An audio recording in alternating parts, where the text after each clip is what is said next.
I bought the large sliding table from SawStop for a job I did. It came in very handy. I used it for, I don't know, a couple of jobs. And it works great. But the rest of the time, it's in the way. It's huge.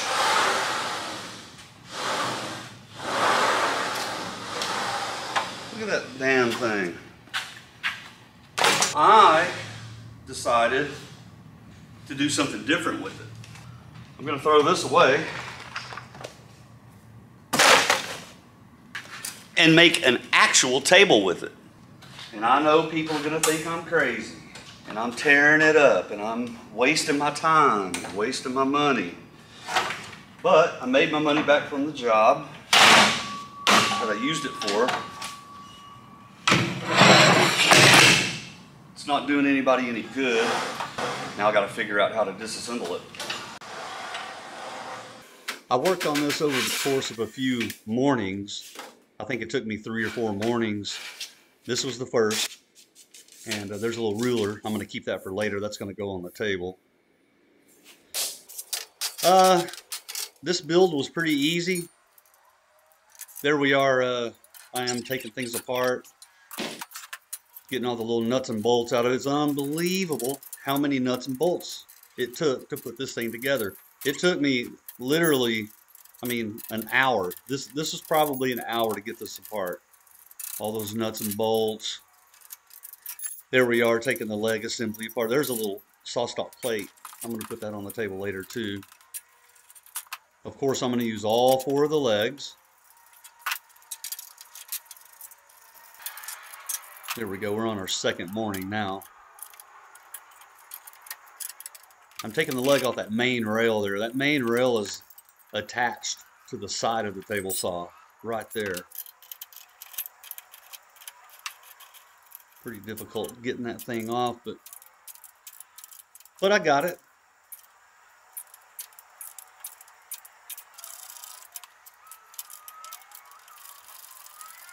If you guys follow my YouTube channel, you'll see that I like to take things like an old wagon or an attic fan or a SawStop sliding crosscut sled or whatever it is, something that I find or that I have and I want to make something out of. That's what I like to do on YouTube. You can look back through some of my videos and see that kind of stuff. And this is no different. Like I said before, I did a job. Here we are on the 3rd day here, starting the 3rd day. I'm going to cut the rails up and use it as the table skirt. And I'm going to chop through that with my Evolution chop saw. I've had that thing for a long time. It's really, really, it's a tool in my shop that I'm very grateful I have. Just like that 252 behind me there, that Miller welder. It goes hand in hand with that. And I've also got the Evolution mitery chop saw. I didn't show it there, but I have it, and it's a really, really good saw as well. Here we go. I'm just going to tack these legs on that skirt, and I'm just loosely clamping it down here. Nothing major. I'm only making 1 table. If I was making a bunch of tables, I'd set a jig up or something, but you can see there's a lot of smoke coming off that stuff. I'm burning through that powder coat. And I try to grind some of it off before I welded it, but you know, like I said, I'm working on this in a couple of hours every morning, coming in early and doing this, so I didn't want to spend too much time on it, but I probably should have. It still worked out. There it is, a lot of smoke. You can see all the sparks and the smoke coming off that powder. When you look up top there, you see the adjustable feet. Those come in handy. I'm just welding it out here. It's easier to get up above it and stand on a little stool. Burn all the welds in there. It's a nice American flag backdrop. I got a bunch of American flags because people throw them away. Whenever I find them out driving around, I always pick them up and bring them to the shop and hang them up. There we go. Look at all the smoke, man. That is so terrible.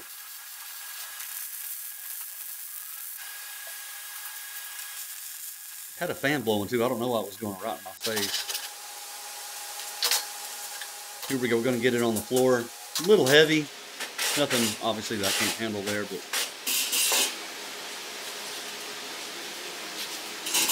think this is actually the same day. Now I just started putting these bearings back on because I'm putting some of the components of the sliding table back on my new table. So I'm randomly putting these bearings on. There's no reason where they're going and why, whatever. I'm just putting them on there. There's the name plaque. There's the old, that's actually the original blade that came with my SawStop table saw. And like I said, I love that table saw, man. I've had that thing for a long time, and I will never own another table saw. Here we go. I'm just going to tack that in from the back side underneath the table. It'll show through the rails there. And then we'll grind it, all those tacks smooth. Put the blade up there. And take care of those tacks right there. Get that blade up there, tack it on. And it looks really cool. I like it. Now, I know there's 1,000 people out there that are going to have different opinions. I would have done it this way. You should have done this. You should have done that. Well, you know what? This is the path I took. This is what I saw in my head. And this is how I did it, how I wanted it. And I always encourage people to do the same thing I'm doing. If you see something I'm doing on YouTube and you think you can do it better or different or your way's going to be better, I'd love to see it. I'm not in competition with anybody. I hope we all make it. Now, I'm just squirting a little clear coat on here now. It's like I guess it's a matte finish. I didn't want anything glossy. There's another ruler. I'm going to use that. That came out of that rail. I'm just going to cut them up a little bit and fit them on. Here in a minute, you're going to see me attaching it with double-sided tape. I find this really thin stuff on the Amazon, and I use this double-sided tape all the time. It really bails me out all the time. I'll use it when I'm installing signage. If I need letters to stay put while I'm screwing them into the sign backer or into the side of a brick wall or something like that, this double-sided tape always comes in handy. If I can find the link to it, I'll put it in the description box. There's a chance I won't, but you can always look up VHB tape on Amazon. They got the clear kind and they got this black foam. There we go. There's the little rulers on there. I didn't put them on there, you know, any number numerically or anything like that. I just stuck them on there. Spraying the rest of it down there with some clear coat.